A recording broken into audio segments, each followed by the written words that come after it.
എല്ലാവർക്കും ഒരു പുതിയ വീഡിയോയ്ക്ക് സ്വാഗതം. ഇന്നത്തെ വീഡിയോ ഞാൻ ചെയ്യുന്നത് ഫ്രാൻസിൽ നിന്നാണ്. ഫ്രാൻസിലെ പാരീസ് എന്ന് പറഞ്ഞ ആ സ്ഥലത്തു നിന്നാണ്, ആ ഒരു വലിയ സിറ്റിയിൽ നിന്നാണ് ഇന്നത്തെ വീഡിയോ. അപ്പോൾ ഞാൻ കൂടുതൽ ദീർഘിപ്പിക്കുന്നില്ല. അപ്പോൾ നമുക്ക് ഇന്ന് ഈ ഒരു പാരീസ് നമ്മൾ ആ ഒരൊറ്റ ദിവസം കൊണ്ട് ചുറ്റി കാണുന്ന കാര്യങ്ങളാണ് ഇന്നത്തെ വീഡിയോയിൽ വരുന്നത്. അപ്പോൾ നമുക്ക് പതുക്കെ വീഡിയോയ്ക്ക് പോകാം. ജർമ്മനിയിലെ ഫ്രാങ്ക്ഫൂർട്ട് എന്ന് പറയുന്ന ഒരു ലൊക്കേഷനിൽ നിന്നാണ് ഈ ഒരു പാരീസ് യാത്ര ആരംഭിക്കുന്നത്. ഫ്രാങ്ക്ഫൂർട്ടിൽ നിന്ന് പാരീസ് പോയി തിരിച്ചു വരുന്നതിന് നമ്മൾ യൂണിഫ്ലിഫ്റ്റ് എന്ന് പറയുന്ന ഒരു ഏജൻസി ത്രൂ ആണ് ബുക്ക് ചെയ്തിട്ടുണ്ടായിരുന്നത്. അപ്പോൾ അവർ ബസ് ത്രൂ ആണ് നമ്മൾ പാരീസിലേക്ക് കൊണ്ടുപോയതും അതുപോലെ തന്നെ തിരിച്ചു കൊണ്ടുപോകുന്നതും. അതിന് നമുക്ക് വരുന്ന എക്സ്പെൻസ് എന്ന് പറയുന്നത് ഏകദേശം 80 യൂറോ ആണ്. അപ്പോൾ ശനിയാഴ്ച അതിരാവിലെ എന്ന് വെച്ചാൽ ഏകദേശം ഒരു 12 മണിയോടുകൂടി നമ്മുടെ ജർമ്മനിയിൽ നിന്നുള്ള യാത്ര തുടങ്ങി. ഞങ്ങൾ ഏകദേശം പാരീസിൽ എത്തിയപ്പോഴേക്കും രാവിലെ 7-8 മണിയൊക്കെ ആയിട്ടുണ്ടായിരുന്നു. ആ ഒരു സമയത്ത് അവർ സിറ്റി ടൂറാണ് ചെയ്തിട്ടുണ്ടായിരുന്നത്. അപ്പോൾ പാരീസിലുള്ള ഒരു ഗൈഡ് നമ്മുടെ വാഹനത്തിൽ കയറിയിട്ടുണ്ടായിരുന്നു, ബസ്സിൽ കയറിയിട്ടുണ്ടായിരുന്നു. ആളാണ് ഈ ഒരു ഇടത്തും വലത്തുള്ള പ്രധാനപ്പെട്ട ബിൽഡിങ്ങുകളെ പറ്റിയും പാരീസിൻ്റെ ചരിത്രത്തെ പറ്റിയും ആ ഒരു കാര്യങ്ങളെ പറ്റിയൊക്കെ വിശദീകരിച്ച് തന്നത്. അപ്പോൾ ഈ ഒരു യാത്രയിൽ എനിക്കുണ്ടായ ഒരു ഗുണം എന്ന് പറഞ്ഞാൽ, കഴിഞ്ഞ തവണ ഞാൻ സ്റ്റുഡിഫാട്ട് എന്ന് പറഞ്ഞ ഒരു ഏജൻസി ത്രൂ ആണ് പോയിട്ടുണ്ടായിരുന്നത്.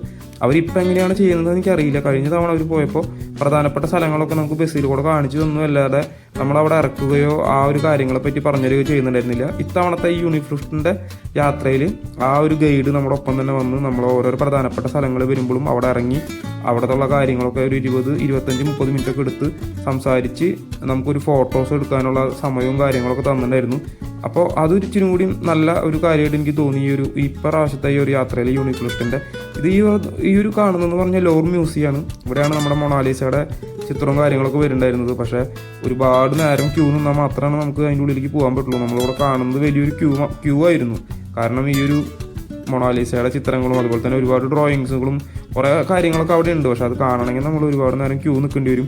അപ്പോൾ അതിനുശേഷം ഞങ്ങൾ അവിടെ നിന്ന് ഈഫൽ ടവറിൻ്റെ അടുത്തേക്കാണ് ആ ഒരു യൂണിഫ്ലിഫ്റ്റിൻ്റെ ബസ് കൊണ്ടുപോയതും. അവിടെ നമ്മളെ ഡ്രോപ്പ് ചെയ്ത് ഞങ്ങൾക്കൊരു ഫുൾ ഡേ അവിടെ സ്പെൻഡ് ചെയ്യാനായിട്ട് അവർ തരികയാണ് ചെയ്തത്. ഞങ്ങൾ ഏകദേശം ഒരു 10 മണിയോടുകൂടി 10-11 മണിയോടുകൂടി ഞങ്ങളുടെ സിറ്റി ടൂർ കഴിഞ്ഞിട്ടുണ്ടായിരുന്നു. ഏകദേശം ആ ഒരു സിറ്റി ടൂർ കഴിഞ്ഞതിന് ശേഷം ഞങ്ങൾ അവർക്ക് ഞങ്ങൾ നല്ലൊരു സമയം തരികയാണ് ചെയ്തത്. നമുക്ക് എന്ത് വേണമെങ്കിൽ ചെയ്യാം. ഈഫൽ ടവർ കാണണമെങ്കിൽ ഈഫൽ ടവർ കണ്ടു കിടക്കാം, ലൂർ മ്യൂസിയം പോകണമെങ്കിൽ പോവാം. അതൊക്കെ നമ്മുടെ ഇഷ്ടമാണ്, നമുക്ക് എന്ത് വേണമെങ്കിൽ ചെയ്യാം. അപ്പോൾ ഞങ്ങളവിടെ ഈ ഒരു ഈഫൽ ടവറിൻ്റെ താഴെക്കൂടെ നടന്ന് ആ ഒരു ഏരിയ, കൂടുതൽ ഭംഗിയായിട്ടുള്ളൊരു ഏരിയ എന്ന് പറയുന്നത് ഈഫലിൻ്റെ ഭാഗമാണല്ലോ. അപ്പോൾ അത് നമ്മൾ കവർ ചെയ്യുകയാണ് ചെയ്തത്. ഞങ്ങൾ വേറെ പുറത്തേക്ക് വണ്ടി എടുക്കുകയോ മെട്രോ എടുക്കുകയോ ബസ് എടുക്കുകയോ ഒന്നും ചെയ്തിട്ടുണ്ടായിരുന്നില്ല. ഞങ്ങളവിടെ ആ ഒരു ഈഫലിൻ്റെ ഭാഗങ്ങൾ ഒരുപാട് സ്ഥലങ്ങളൊക്കെ നടന്ന് അങ്ങനെ നമ്മൾ എക്സ്പ്ലോർ ചെയ്തു. നമുക്കതിന് മുകളിലേക്ക് വേണമെങ്കിൽ കയറാം. പക്ഷേ ഞാൻ കഴിഞ്ഞ തവണ ഇതിന് മുകളിലേക്ക് കയറാതെ വേറൊരു ലൊക്കേഷൻ ഉണ്ട്, ഗാലറിയ മാൾ. അപ്പോൾ ആ ഒരു അനുഭവം വെച്ച് ഞാൻ അങ്ങോട്ട് തന്നെ പോവുകയാണ് ചെയ്തത്. അപ്പോൾ അതിന് വേണ്ടി വേറെ ചാർജും ഉണ്ട്, വേറെ ക്യൂ നിൽക്കും വേണം. അപ്പോൾ നമ്മൾ ഈ ഒരു ഈഫലിൻ്റെ ഭാഗവും ഈഫലിൻ്റെ താഴെക്കൂടെ നടന്ന് അതിൻ്റെ മനോഹരമായ ദൃശ്യങ്ങളും കാര്യങ്ങളൊക്കെ കണ്ട് അങ്ങനെ നടക്കുകയാണ് ചെയ്തത്. നമ്മൾ പോയ ദിവസം വലിയ തിരക്കും കാര്യങ്ങളൊന്നും ഉണ്ടായിരുന്നില്ല ഈഫലിൻ്റെ അവിടെ. പക്ഷേ ആ ലൂർ മ്യൂസിയത്തിൻ്റെ അവിടെ ഭയങ്കര തിരക്കായിരുന്നു. കാരണം വലിയൊരു ക്യൂ ആണ് അവിടെ കാണാൻ പറ്റിയത്. അപ്പോൾ അതിലേക്ക് കയറണമെങ്കിൽ കയറണം. പക്ഷേ നമ്മളൊരു ഹാഫ് ഡേ അവിടെ മിനിമം നമ്മുടെ പോവും. കാരണം അത് ഉറപ്പാണ്, അത്രയും വലിയൊരു ക്യൂ ആയിരുന്നു. അപ്പോൾ ആ ഒരു സ്ഥലത്ത് പോകാണ്ട് ഞങ്ങൾ ഇങ്ങനെ ഈ ഒരു പരിപാടിയാണ് പ്ലാൻ ചെയ്തത്. ഈഫലും മൊത്തം കറങ്ങുക, അതിന് ശേഷം പാരീസ് സിറ്റി ഒന്ന് കറങ്ങിയതിന് ശേഷം ആ ഗാലറിയ മാളിൽ പോവുക എന്നുള്ളതായിരുന്നു ഞങ്ങളുടെ ഇന്നത്തെ പ്ലാൻ. അപ്പോൾ ഈഫലിൻ്റെ നമുക്കറിയാമല്ലോ, എവിടെ നിന്ന് നോക്കിയാലും ഒരു ഭംഗിയാണ്. കാരണം ഇതൊരു ഇത്രയും വലിയൊരു സംഭവം ആയതുകൊണ്ട് നമുക്ക് എവിടെ നിന്ന് നോക്കിയാലും ഇതിങ്ങനെ ഉയർന്നു നിൽക്കുന്നത് കാണാൻ പറ്റും. പിന്നെ ഞങ്ങളിങ്ങനെ ഈഫലിൻ്റെ സൈഡിൽ കൂടെ നടന്ന് അതിൻ്റെ ഓരോ ആംഗിളിലും പോയി അവിടെ ഇവിടെയൊക്കെ നിന്ന് ഫോട്ടോ എടുത്ത് നമുക്ക് ഒരുപാട് ആളുകൾ ഫോട്ടോ എടുക്കുന്നതും ഒക്കെ കാണാൻ പറ്റും. പിന്നെ ഇവിടെ ഇപ്രാവശ്യം പോയപ്പോൾ ഒരു അനുഭവം ഉണ്ടായെന്ന് പറഞ്ഞു കഴിഞ്ഞാൽ ഒരു ഫാമിലി ഉണ്ടായിരുന്നു, ഒരു ഹിന്ദി ഒരു ടീം, വലിയൊരു ടീം ഉണ്ടായിരുന്നു. അപ്പോൾ അവർ ഇതുകൊണ്ട ഈ ഒരു പാരീസ് ഒളിമ്പിക്സിൻ്റെ ഈ ലോഗോൻ്റെ മുമ്പിൽ ഒരു അരമണിക്കൂർ ഞങ്ങൾ വെയിറ്റ് ചെയ്തു. അവർ ഇറങ്ങണില്ല. അവരത്രയും നേരം അവിടെ ടൈം സ്പെൻഡ് ചെയ്തു. ഇവിടെയുള്ള ഈ ഫ്രാൻസിലുള്ളവരും അതുമാതിരി പുറത്തുനിന്നുള്ളവരൊക്കെ ഇതിങ്ങനെ നോക്കി നിൽക്കുന്നുണ്ടായിരുന്നു. അവരൊന്ന് ഇറങ്ങിയതിന് ശേഷം അവിടെ നിന്ന് ഫോട്ടോ എടുക്കാനായിട്ട്. അപ്പോൾ നോർമലി നമ്മൾ ഇന്ത്യക്കാർക്കൊക്കെ പുറത്തുനിന്നുള്ള ആളുകളോട് ഒരു ചെറിയ ദേഷ്യം ഉണ്ടാവുമല്ലോ, അതൊക്കെ ഇത് നമ്മൾ തന്നെയാണ് വരുത്തി വയ്ക്കുന്നത്. കാരണം അത്രയധികം നേരം അവർ ഗ്യാങ്ങായിട്ട് അവിടെ നിന്ന് ഫോട്ടോ എടുത്ത് ചുറ്റിനുള്ളവർ ഒരുപാട് നേരം നോക്കിയിരുന്നു. പക്ഷെ മാർക്ക് കൊടുക്കുകയൊന്നും ചെയ്തില്ല. അപ്പം അങ്ങനൊരു മോശം അനുഭവം ഇപ്രാവശ്യം നമ്മൾ ഈ ഒരു ഭാഗത്ത് പോയപ്പോൾ കണ്ടു. പിന്നെ ഞങ്ങൾ സ്ട്രീറ്റിൽ കൂടെ നടക്കുകയാണ് ചെയ്തത്. ഒരുപാട് നേരം സ്ട്രീറ്റിൽ കൂടെ നടന്നു.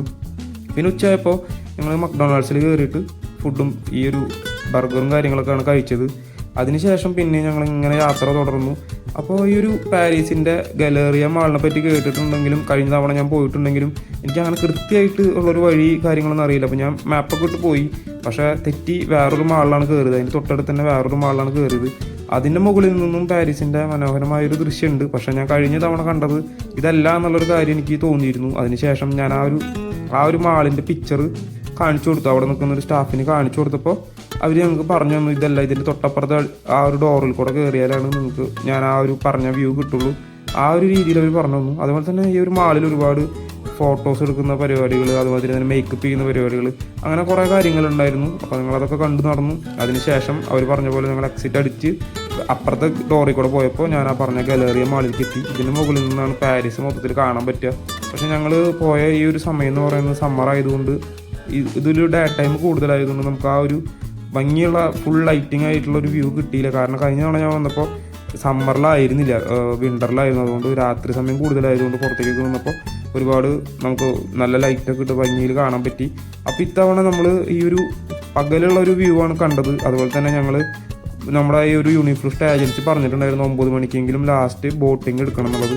അപ്പോൾ ഞങ്ങൾ ബോട്ടിങ്ങിന് ബുക്ക് ചെയ്തിട്ടുണ്ടായിരുന്നു. ബോട്ടിംഗ് എന്ന് പറയുമ്പോൾ നമുക്ക് പാരീസ് മൊത്തത്തിൽ 1 മണിക്കൂർ ആ ഒരു റിവറിൽ കൂടെ പോയിട്ട് നമുക്ക് ഫുള്ള് കാണാൻ പറ്റും. അപ്പോൾ അതിന് ആ ഒരു ബോട്ടിങ്ങിന് വരുന്നത് 17 യൂറോ.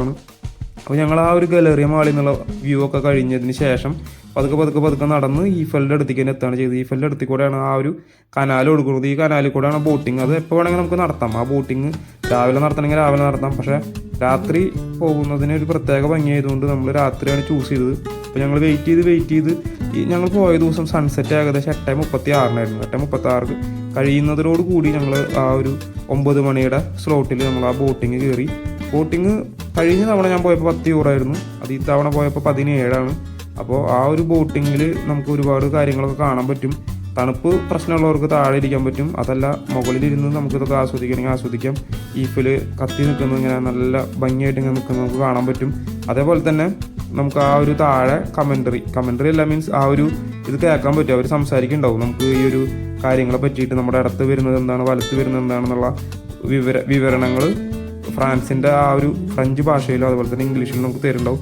അപ്പോൾ അതൊക്കെ കേൾക്കണം എന്നുള്ളവർക്ക് താഴെ ഇരിക്കാം. അതല്ല ഫോട്ടോസും വീഡിയോസും കാര്യങ്ങളൊക്കെ ഇമ്പോർട്ടൻ്റ് ആണെന്നുള്ളവർക്ക് മുകളിലിരുന്ന് അത്തരം കാര്യങ്ങളൊക്കെ നമുക്ക് ചെയ്യാൻ പറ്റും. അപ്പോൾ ഞങ്ങൾ ഈഫലിൻ്റെ ആ ഒരു മനോഹരമായ രാത്രി ദൃശ്യത്തിന് വേണ്ടി നമ്മൾ ഒരുപാട് വെയിറ്റ് ചെയ്ത് രാവിലത്തെ ടൈം പുറത്തൊക്കെ സ്പെൻഡ് ചെയ്ത് ബോട്ടിങ് നടത്തുകയാണ് ചെയ്തത്.